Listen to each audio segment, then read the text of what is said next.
Sinangla.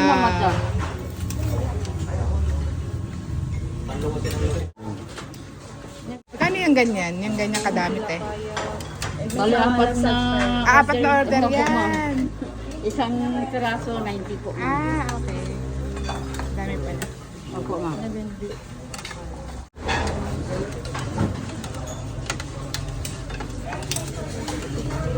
Kung ang Batangas nga ay may pinagmamalaking goto, ang Ilocos naman ay may masarap at pinagmamalaki ding kainan na kung tawagin ay sinanglaw. Pare silang gumagamit ng lamang loob ng baka pero madami rin silang pagkakaiba. Mas malinaw din tingnan yung sabaw ng sinanglaw dahil hindi sila naglalagay ng aswete dito at may mix pala yan ng kalabaw. First time ko nga nakatikim ng sinanglaw at dito lang talaga sa Ilocos ako makakatimos. Kaya pala ano siya, maganda siya. Baka kalabaw. At dahil nga andito na ako sa Ilocos, ay sinadya ko talagang puntahan itong legendary at 70 years old na pala na first sinanglawan dito sa Ilocos Sur. Kaya naman iyan na din ang pinangalan sa kanilang kainan. Naalala ko dito yung pinipilahang Oliver's Goto dahil grabe din sa pila ang kainan na ito. 8 AM kami dumating pero grabe na agad ang tao.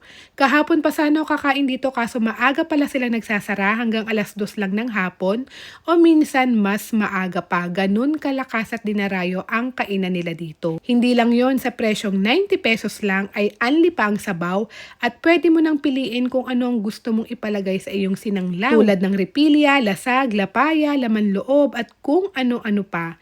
Grabe, super sulit ang dayo mo dito. Kaya excited na ako ma-explore ang lasa at first time ko makakatikim sa first sinanglawan ng Ilocos. Kaya tara mga ka-frenny, sabayan nyo na akong kumain. Kainan na! Hello mga ka-frenny, andito tayo ngayon sa Ilocos Sur, first sinanglawan. Ayan, dinayo natin ang first sinanglawan din sa may vegan. Ayan ang kanilang first sinanglawan. Grabe, para siyang naalala ko yung Gotos Oliver. Ang haba ng pila, ang daming tao. Excited na akong tikman na rin. First time ko matitikman ang sinanglawan ng Ilocos. Kahit pagapa ang aking nguso. Yan, tikman natin ang sabaw. Ang sarap. Unlimited sabaw siya. Mapapaano ka din eh. Sa kalderong kanin. Masarap siya in fairness. Hindi siya maalat. Tama lang yun. Tama lang yung lasa niya. Ayan yung kanyang karne. Grabe oh. Kain tayo mga ka-frenny. Thank you Lord. Siya, no? Mix pala to ng baka at saka daw ng kalabaw. Itong sinanglawan.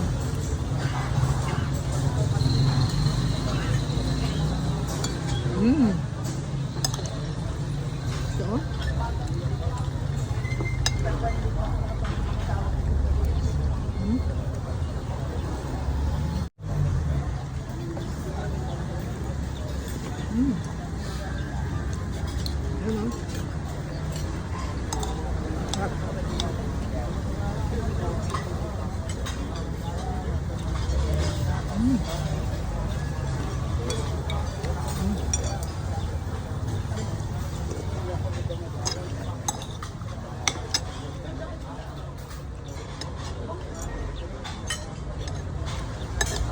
kulang ang kanin mo din eh.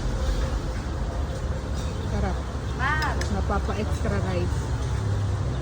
12.5 bata. Wala ka rin din, Maro. Lambot.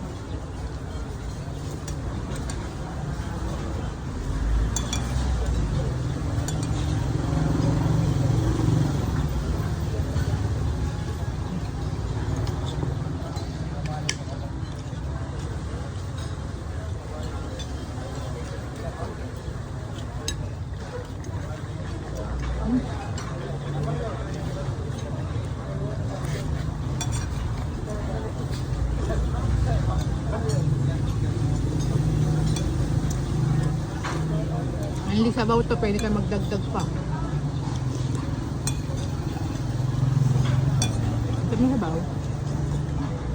The best.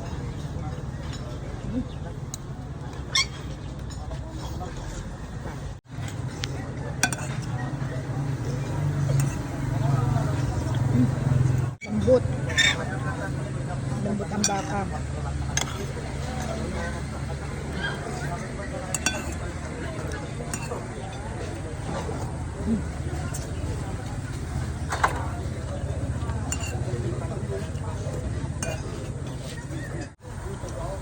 Hmm?